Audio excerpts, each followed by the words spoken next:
బేతాళ కథలు. తండ్రికి తగిన కొడుకు. పట్టువదలని విక్రమార్కుడు చెట్టు వద్దకు తిరిగి వెళ్ళి చెట్టుపై నుంచి శవాన్ని దించి భుజాన వేసుకొని ఎప్పటిలాగే మౌనంగా శ్మశానం కేసి నడవసాగాడు. అప్పుడు శవంలోని బేతాళుడు, రాజా, నీ లక్ష్యాన్ని సాధించటానికి అసాధారణమైన దీక్ష పూనావు. కానీ ఎంతో ప్రయాసతో సాధించిన లక్ష్యాల వల్ల కూడా సత్ఫలితాలు కలగకపోవచ్చు. అందుకు నిదర్శనంగా నీకు తిరిగి అమరధ్వజుడు కథే చెబుతాను. శ్రమ తెలియకుండా విను అంటూ చెప్పసాగాడు. అమరావతి నగరపు యువరాజు అమరధ్వజుడు ఒకసారి వేటాడుతూ కీకారణ్యం మధ్యకు వెళ్ళి అక్కడ ఒక బిల్లకన్యను చూసి ఆమెను మోహించి ఆమెను పెళ్లాడగలందులకు మహాబలశాలి అయిన ఒక బిల్లయోధుణ్ణి ఓడించి ఆమెను తన నగరానికి తెచ్చి పెళ్లి చేసుకున్నాడు. కానీ ఆ బిల్ల యువతి అంతఃపురంలో అడుగుపెట్టిన తర్వాత అనేక సమస్యలు బయలుదేరాయి. ఆమెకు రాజభవనం వాతావరణం బొత్తిగా కొత్త. రాజరికపు సంస్కారం ఆమెలో ఏ కోశానా లేదు. ఈ కొత్త జీవితంలో ఆమెకెందరో ఉండి కూడా ఎవరూ లేనట్టే అయిపోయింది. ఆమె తన పరిచారికలతో మాట్లాడటానికి కూడా జంకేది. తన మందిరం దాటి ఏనాడూ బయటకు వచ్చేది కాదు. ఈ ఖైదులాంటి జీవితంలో ఆమెకు ఆప్తుడు అమరధ్వజుడు ఒక్కడే. అందుచేత ఆమె అహోరాత్రులు అతన్ని తన చెంతనే ఉంచుకోవటానికి ప్రయత్నించేది. అమరధ్వజుడు కూడా ఆమెలో క్రమంగా మార్పు కలుగుతుందన్న ఆశతో తన కాలమంతా ఆమెతోనే గడుపుతూ వచ్చాడు. ఆమెను సంస్కారం గలదాన్ని చేయటానికి అతను స్వయంగా పాటుపడవలసి వచ్చింది.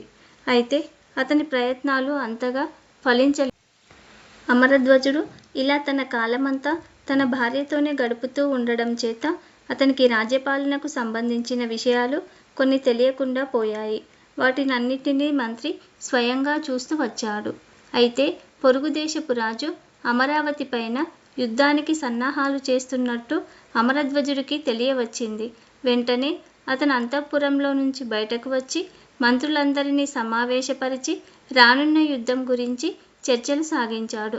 ఆ సమయంలో బిల్ల యువతి అతన్ని వెతుక్కుంటా అక్కడికి వచ్చి, ఇంతసేపు నన్ను ఒంటరిగా వదిలి ఇక్కడ ఏం చేస్తున్నావు?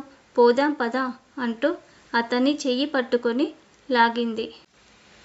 ఇది చూసి అక్కడ ఉన్నవారు కొందరు నిర్ఘాంతపోయారు. కొందరు చాటుగా నవ్వుకున్నారు. అమరధ్వజుడికి భరించరాని అవమానం అయ్యింది. అతను వెంటనే ఆమెతో బాటు అంతఃపురానికి వచ్చి ఆమె మీద కేకలు వేస్తూ, ఇంత నేను బోధించినదంతా బూడిదలో పన్నీరయింది.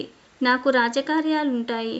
నేను నీ భర్తను మాత్రమే కాదు, ఈ దేశపు యువరాజును కూడా. నా వాళ్ళ మధ్యనే నువ్వు నన్ను నవ్వుల పాలు చేశావు. రేపు సాటి రాజుల మధ్య కూడా నవ్వుల పాలవుతాను. నిన్ను కోరి తెచ్చుకున్నందుకు అనుభవించాల్సిందే గాని నిన్ను మార్చటం నాకు సాధ్యం కాదు అన్నాడు. అతను ఏమంటున్నాడో కూడా ఆమెకు సరిగా అర్థం కాలేదు. తాను చేసిన తప్పేమిటో ఆమెకు తెలియలేదు. అతనికి కోపం రావటం చూసి ఆమె అతనికేసి పిచ్చిగా చూస్తూ ఉండిపోయింది. అది మొదలు అమరధ్వజుడు రాత్రివేళ తప్ప తన భార్యకు కనిపించడం మానేశాడు.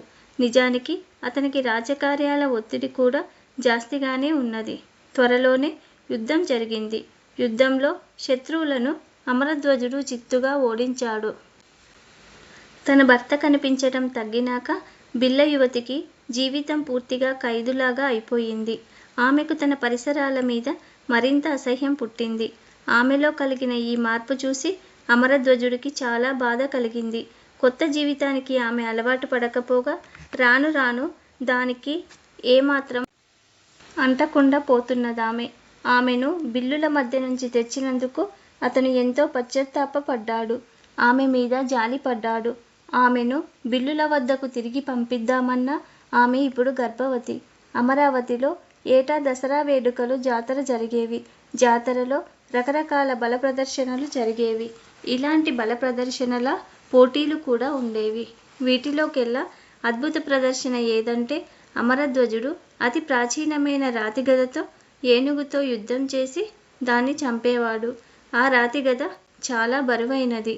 దాన్ని పైకి ఎత్తడం కూడా అమరధ్వజుడికి తప్ప మరెవరికీ సాధ్యమయ్యేది కాదు.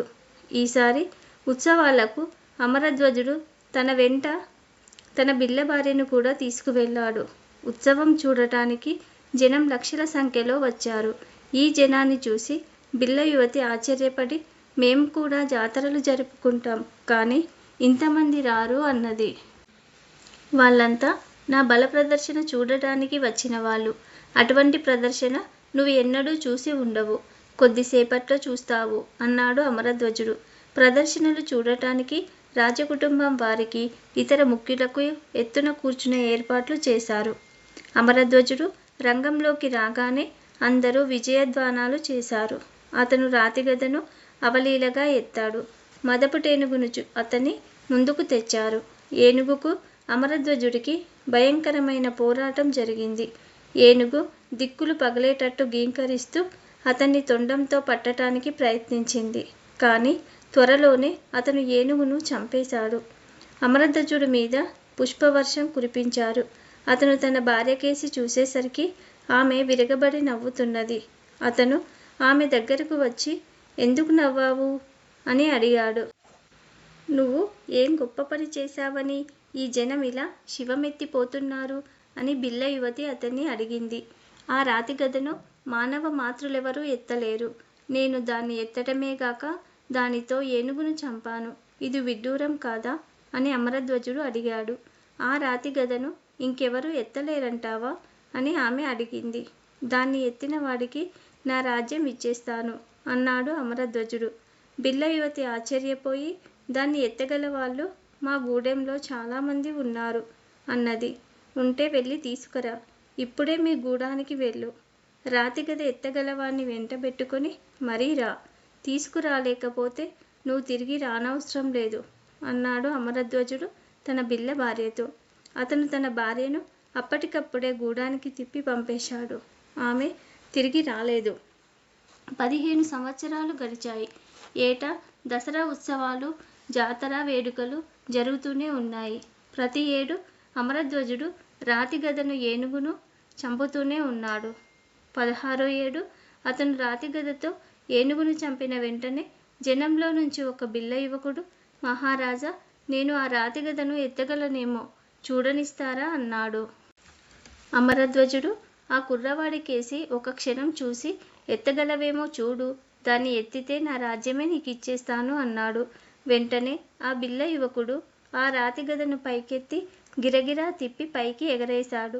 ఆ కుర్రవాడి బలం చూసి అమరధ్వజుడు కొయ్యబారిపోయాడు. అప్పుడు బిళ్ళ యువతి ముందుకు వచ్చి, చూసారా, మా గూడెంలో మీకన్నా బలవంతులున్నారు అని అమరధ్వజుడితో అన్నది. ఆమె తన భార్యేనని అమరధ్వజుడు పోల్చుకోగలిగాడు. ఆ యువకుడు కూడా తన కొడుకేనని తెలిసిన మీదట అతను చాలా సంతోషించి ఆమెను అవమానించినందుకు క్షమాపణ చెప్పుకున్నాడు.